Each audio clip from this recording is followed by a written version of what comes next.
It's that Zetsu, no Shima flow. Yeah, yeah, yeah, yeah. It's that Zetsu. Alright, how's it going, guys? We're here for what you could say is, I guess, that time of the month, if you know what I'm saying. We got some nerfs, we got some buffs, we got some changes, we got a lot of content here to go over.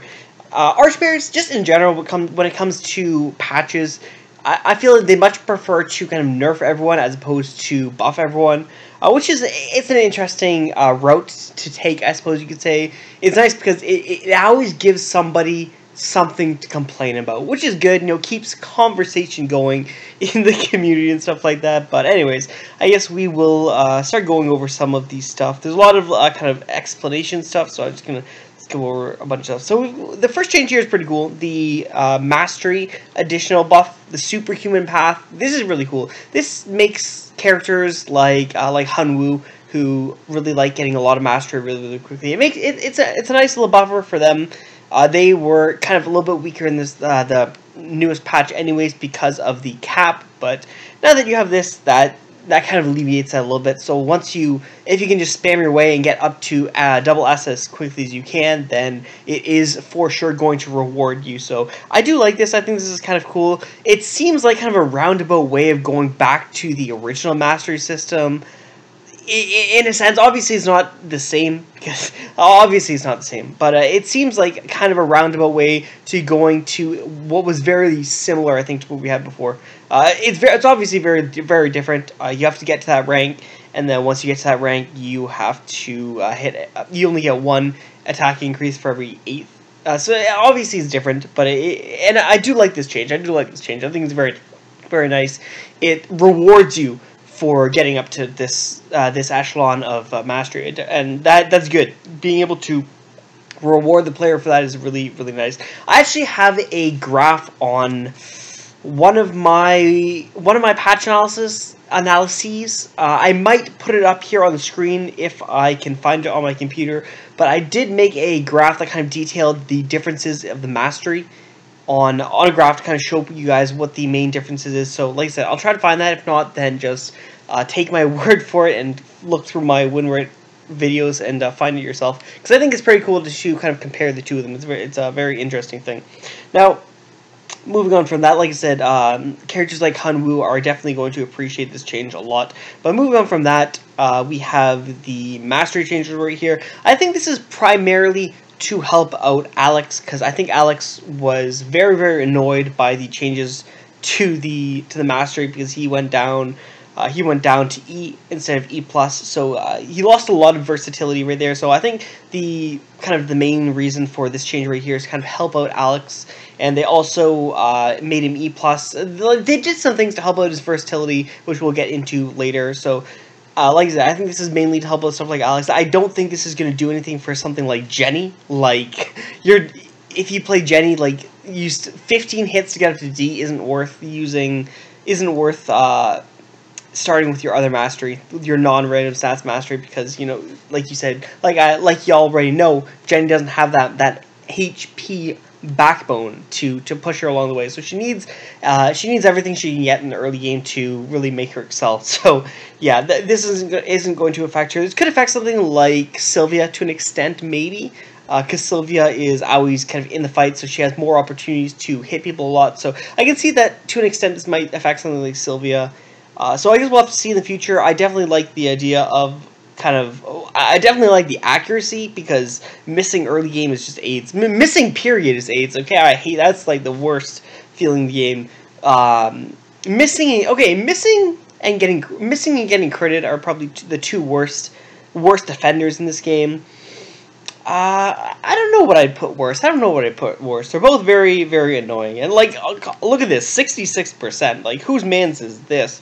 But yeah, I mean, 15 basic attacks is still quite a lot. Like, let's be fair. So like, it's like if you're starting at F, it's not as if like this is gonna be like a game-breaking way that you can now start at F, because like 15 hits is still pretty significant. But yeah, it's pretty cool. So let's move on. Accelerate. This is pretty annoying. I mean, Accelerate was like really good. It feels like they're just gonna keep making the best app. I don't understand this at all. Honestly, every time they change an aptitude, every time they nerf an aptitude, I don't understand that at all. Okay, like okay, I get people. People are gonna like probably comment or something and say that obviously it's because they don't want to make it pay to win, and I can understand that. But from a business standpoint, I don't understand nerfing. Not like I don't understand nerfing aptitudes that are not like just completely game breaking. Like what's it called? What's it called? Counterattack, was it?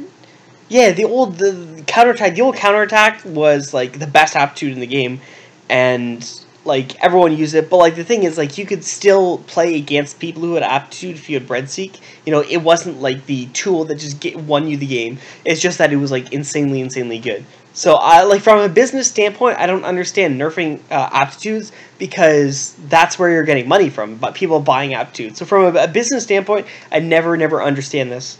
Like obviously I know they don't want to make it pay to win, but I don't think Accelerate made the game. Like I don't think Accelerate without this new change, I don't think that made the game pay to win in any way.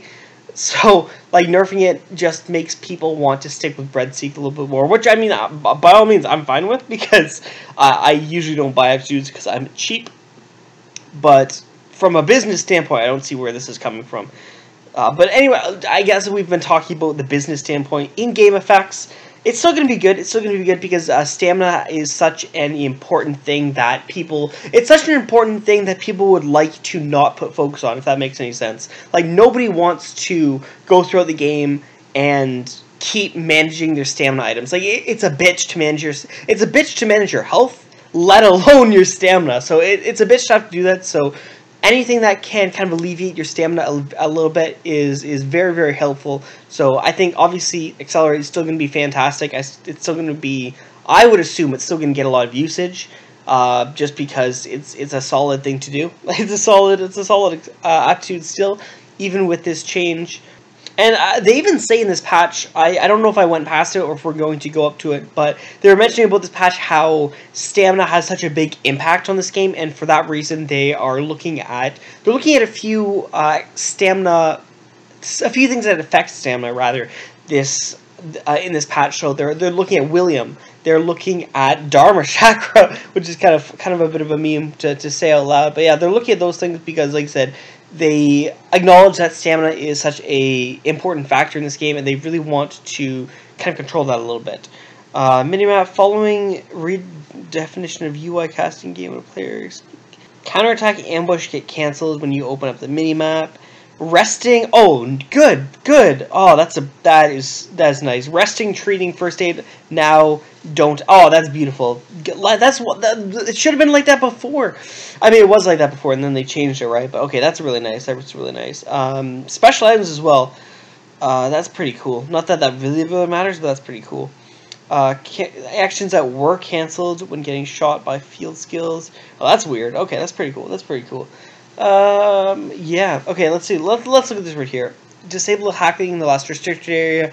That's nice. That's kind of nice. I mean, it's not nice for hackers, but let's be real. If you're in the last area and you haven't hacked yet, then it's not like you know what I'm trying to say right here. But no, I'm definitely I like this change. It's going to make the games go.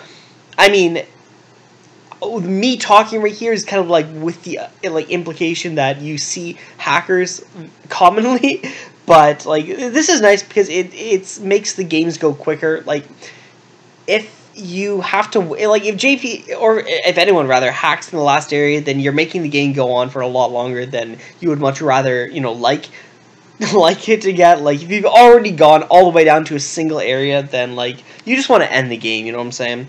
Removal of delay when using HP recovery items. This is pretty cool. Remove the seconds delay when applying healing items. This is really cool, so you can just spam food. This is actually, funnily enough, if I'm not mistaken how this works, this is going to make playing hyper-conservative playstyles a lot easier to do, because like if you're in like the last area, you can just like stealth stance and then just eat and spam eating, because a lot of times from somebody who has done a lot of conservative playstyle in the past, a lot of times you die just because you are like that time difference between being able to eat stuff is just like, it's a significant enough difference that even if you have like a million food, you take too much hits, and you eventually go down. So that's kind of cool.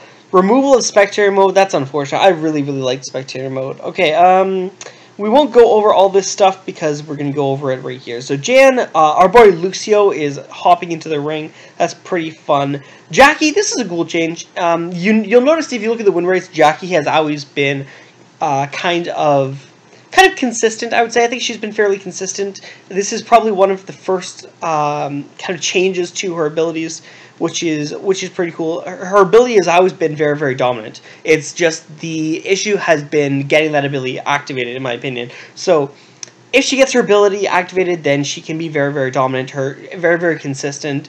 And I think some of the problems are in the some of the problems are she gets her ability activated like too easily if she gets fed, and then if she gets fed, it's very hard to stop her from snowballing. So, and I mean, that's something that's completely out of your control. If your opponent feeds Jackie, then like, how's that your fault? Why do you deserve to just automatically lose the game because one of your opponents just fed the Jackie and now she has Bloodfest? So the duration time, 35, that 5-second difference doesn't really matter, but the attack increment is a pretty significant change. 30 to 22, that's pretty huge. Like we said in the past, Jackie's been very consistent, and I think she's been consistent based on more so her ability. Like, her ability is almost by definition inconsistent because you have to get it activated. But like you said, I don't know. We'll have to see how this. We'll have to see where this takes her. I think that's a really big change. I think that this is going to be a really big hit to Jackie. I think like, she's been very consistent in terms of win rates in the past. I think this should technically this should hit her noticeably in the win rates. We'll have to just like keep an eye out for her anyways, but I think this is going to be very noticeable. Fiora, I mean, when I saw Fiora, I was afraid that they changed her, but obviously it's just research journal stuff. I think Fiora, and I said this actually in my Who Would Win video, I think Fiora and Yuki, like, in my personal opinion, I think those two characters are some of the best balanced characters in the game. I would be very surprised if either one of them got nerfed or buffed, because I think they are very well balanced. I think they're good characters. I don't think they're bad characters. I think they are perfect where they are, honestly. I really do. I think their abilities are not hard. I think their abilities take skill to maximize their effectiveness, for sure. I think, obviously, Perfect Fit is a very good example of a skill that takes a lot of kind of support to really maximize the effectiveness of. I think Counterattack is another ability that takes a lot of skill to kind of maximize because of the channel time. The channel time is really big. It's not really big in terms of time, but it's really big in terms of impact on the game. So like, that channel time is enough time to take an extra hit. So being able to maximize Counterattack it's not an easy feat. It's not a hard feat, but it's definitely something that you kind of have to be good at using, I guess, if that makes any sense.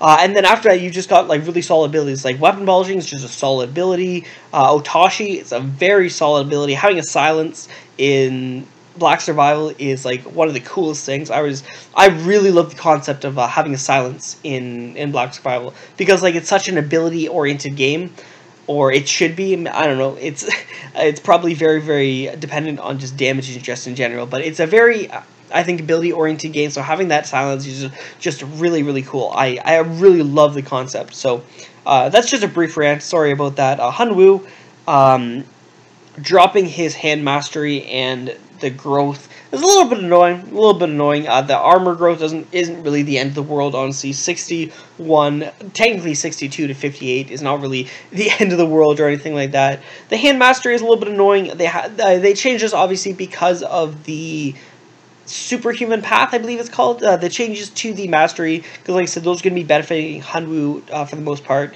but they did change, like we said before, so it's going to be 5 hits and you're up to D, so that's not really too bad. We can work with that for sure.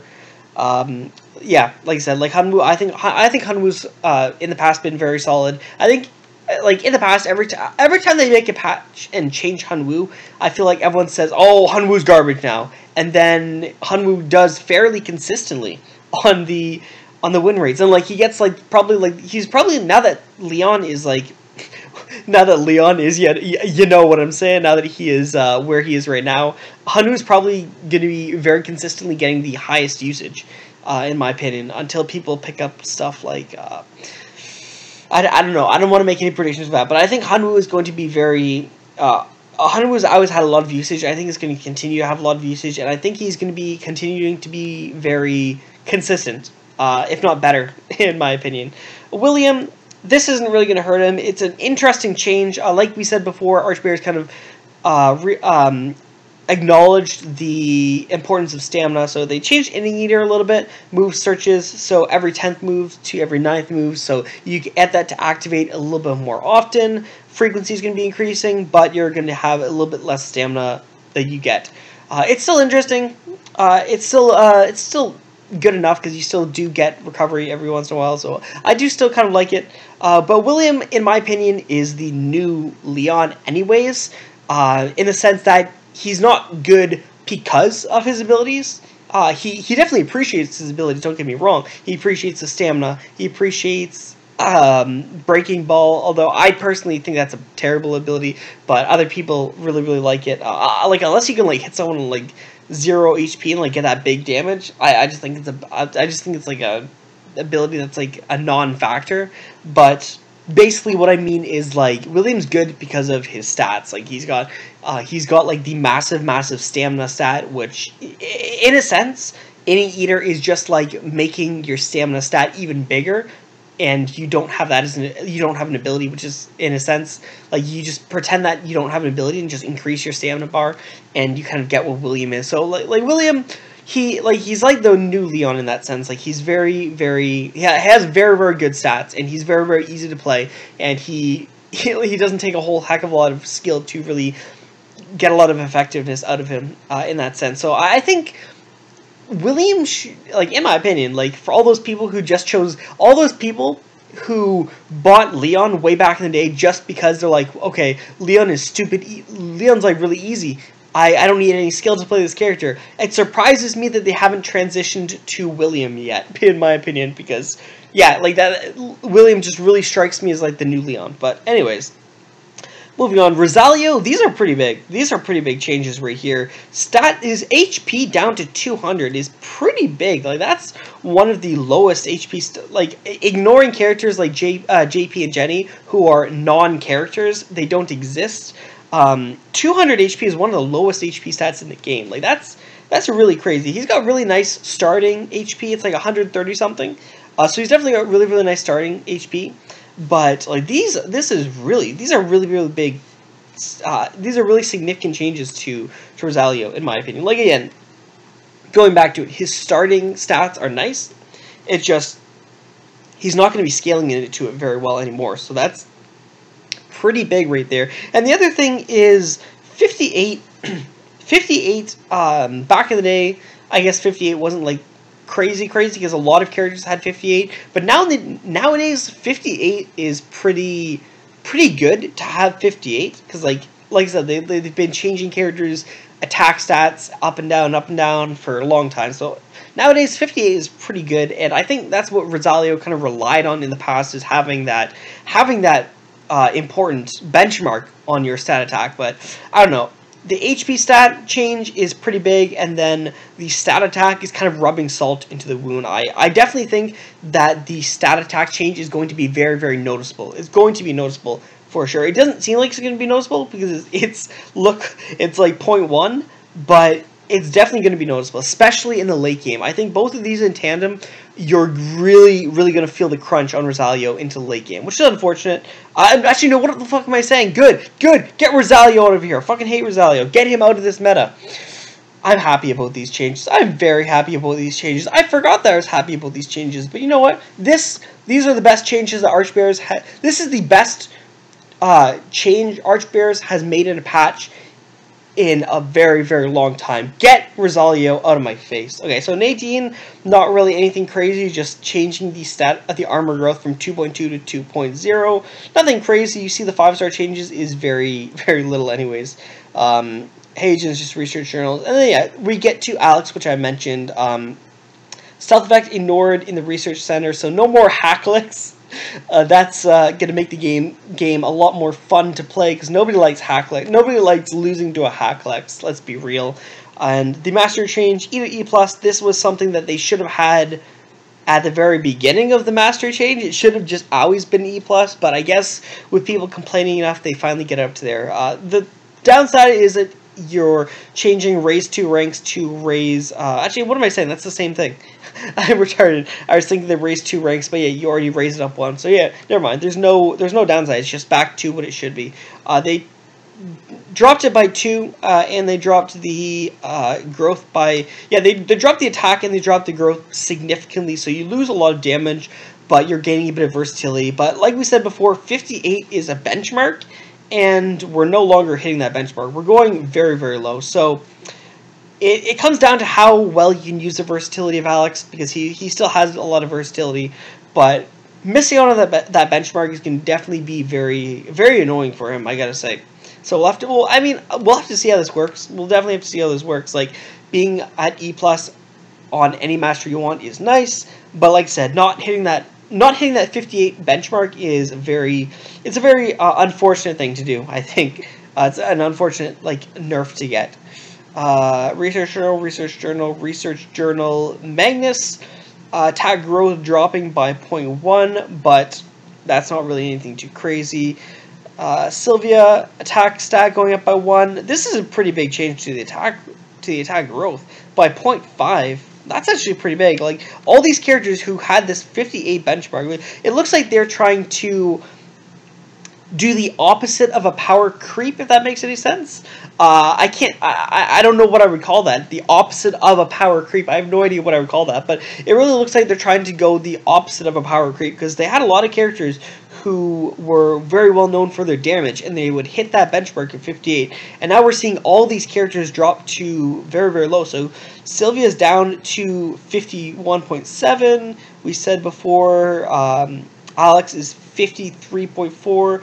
I think Rosalia was 56. Yeah, 56.5. So yeah, these are all very, very strange. Very, very strange. Like, it's the opposite of a power creep, and I really don't know what I think about that. I'm not the biggest fan of it. I'm definitely not the biggest fan of it. Like, this is a pretty annoying change, in my opinion. Like, going down to all the way from 58. Like, this is like a massive change compared to the other two characters, 58 to 51. So we'll have to see how that works. Like, honestly, I'm not too confident with these Sylvia changes, to be honest with you, but we'll just have to see what we can. We'll just have to see. After this, though, these are some pretty crazy.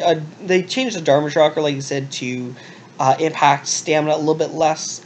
Bows, charge number, separate bow type charge number. Interesting stuff. Interesting stuff. Quivers.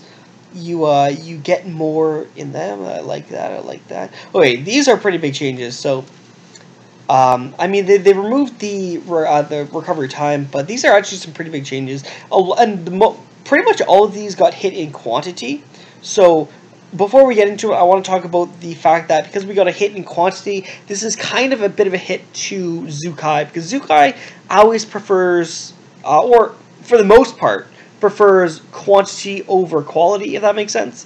So having less heals that he can bounce off his ability is going to be annoying to Xiukai. I think he's going to be very much annoyed by these changes. Let's give some examples. I think Xiukai is going to be very, very annoyed by the ramen changes. I think he's going to be annoyed by the healing potion changes. That's a big one right there, the healing potion changes.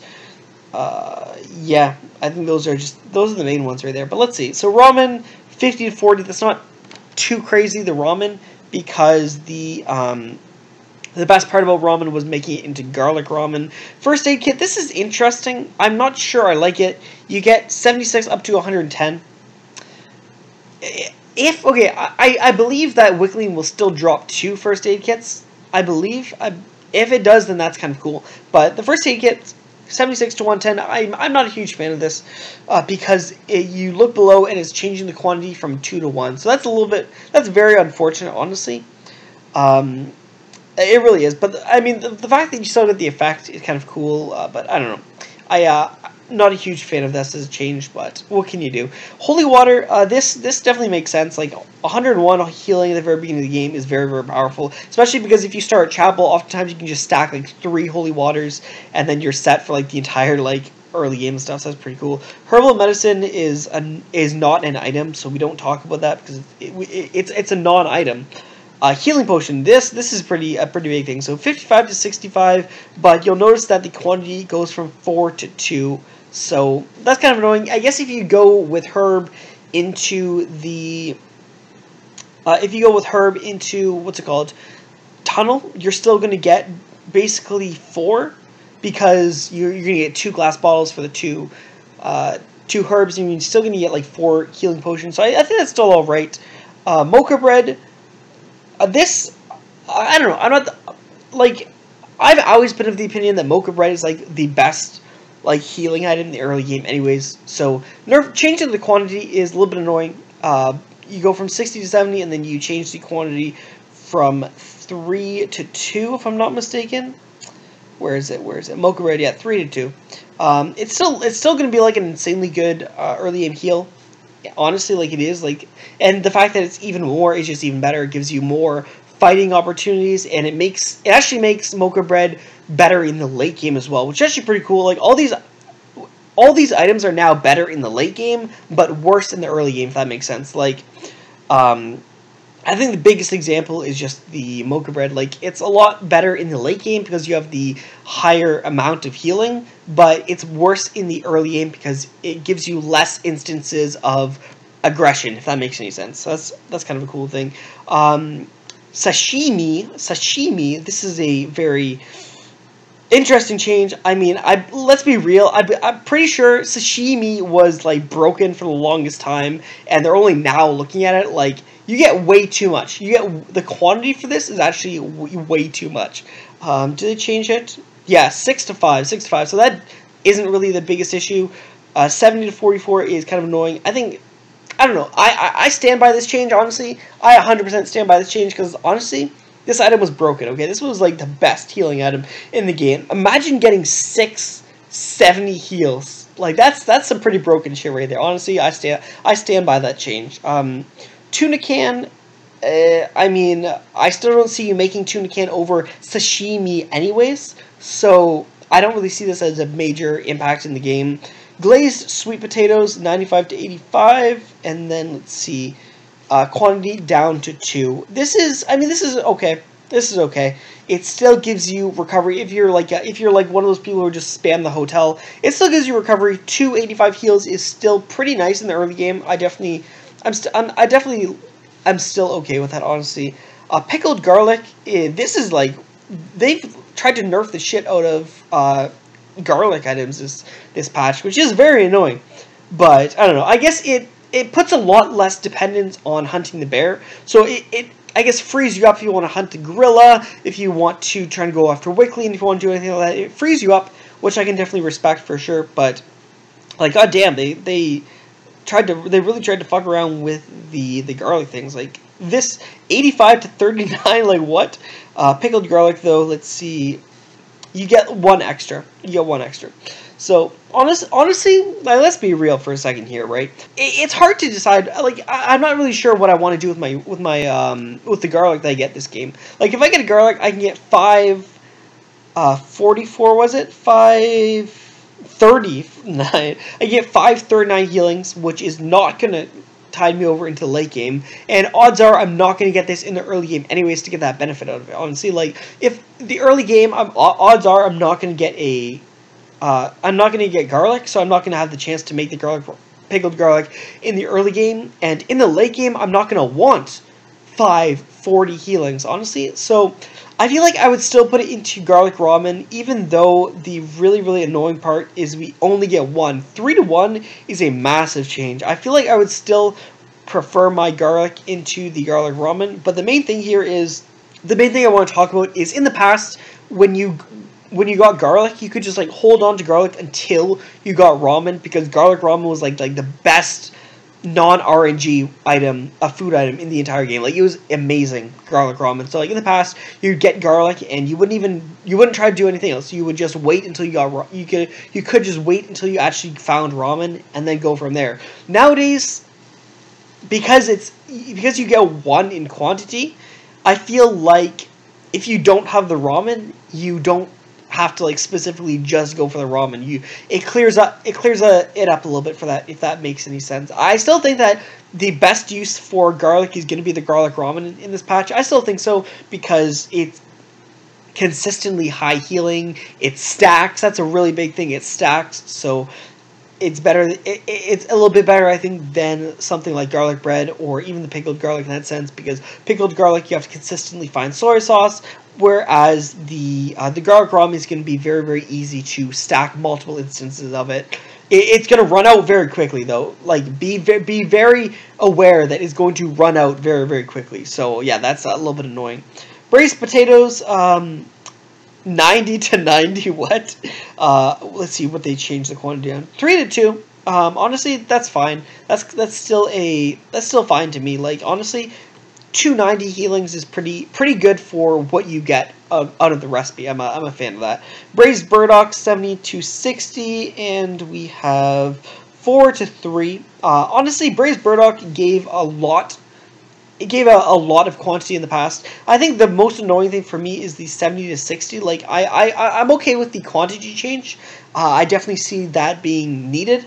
But I really don't like the 70 to 60 change. I really like the extra heals, because what this means is braised burdock is no longer a good late game heal. In my opinion, I don't want to push into the late game with braised burdock as my kind of supplementary healing. Like, obviously, I always want to have something like as close to base 100 healing as I can as my main healing, and then I would kind of want kind of supplementary healing about 70, about 80, around that threshold. But once you get to 60, that's not really the best kind of supplementary, because it's not going to be very good in like just shrugging off like a couple hits or stuff. So not a huge fan of it. Grilled tuna, this is interesting, but it's, in my opinion, still not worth getting over. But maybe it is. Now that I forgot, yeah, it's down to 44. This is, you know what? I'm gonna say it. Yeah, you know what? This is better to get in the. This is much better to get into the late game, I would say. If you're pushing into the late game, I definitely like the idea of getting grilled tuna. I mean, you only get one, which is like a bitch. Like, you only get one. Like, that's a real big bitch. And like, based on that, I almost want to say just stick with the sashimi. How much of the what's it called? The tuna, canned tuna. Do they change canned tuna? I don't think so. Maybe not. Okay, so you know what? Canned tuna still gives you two in quantity. So I think the best tuna recipe into the late game would be maybe canned tuna. That's my guess. That's just my guess. 10 tonics, 100 to 130. That's pretty cool. Did they change the? Yeah, they changed the quantity down to 1. So that's annoying, but yeah, that is. Yeah, I think 10 tonics is actually pretty cool. It's a pretty cool thing. I think one of the biggest like overlooked items in the game is acupuncture in terms of your scrolls, scrolls of Dongi. I think that's one of the most overlooked healing items. So this just makes you want to get this just makes you want to put your scrolls into acupuncture even more. So I find this is going to make the late game healing a lot more annoying. Like, honestly, this is going to make late game healing so much more annoying, because it's going to be very, very hard to build yourself a horde. Like, let's picture yourself in the late game, right? If you kind of structure your inventory in the same way that you have been in the past, then you're going to run out of food right at the very end. But if you're running out of food in the very end, your odds are you're going to be facing against like at least one person who's playing like very, very conservatively, and they're gonna have built up like a horde of healing items. They're gonna have like a shitload of healing items, and they're just never gonna run out, and they're never going to have to do anything but heal, because they remove that timer that you have to heal and stuff for. So this is gonna make the late game like really, really annoying, honestly. Like, that's just the only way I can say it. Pedal Dew pills. Like, this is a pretty big change. This is, like, really, really annoying. It makes, like, Tree of Life no longer, like... Tree of Life, the It's no longer like a staple to have to just go Petal Dew. It really opens up your options, but it opens up your options because of a nerf, which is never really kind of a good thing for an item. Is like if you're saying like opening up your options because the best option is now no longer the best option. It's kind of awkward because it impacts the gameplay in that sense, but yeah, like Petal Dew pills is no longer like the 100% staple. It really opens up a lot of options for other items that you can really use. Like 3-to-1, that's really unfortunate. And then they removed a lot of broken shit from the supply drops, which is good. Get that broken shit out of here. Bug fixes, so yeah, that's nice. So that's everything. Let me know what you guys think about this current patch. And yeah, I guess I'll see you guys later.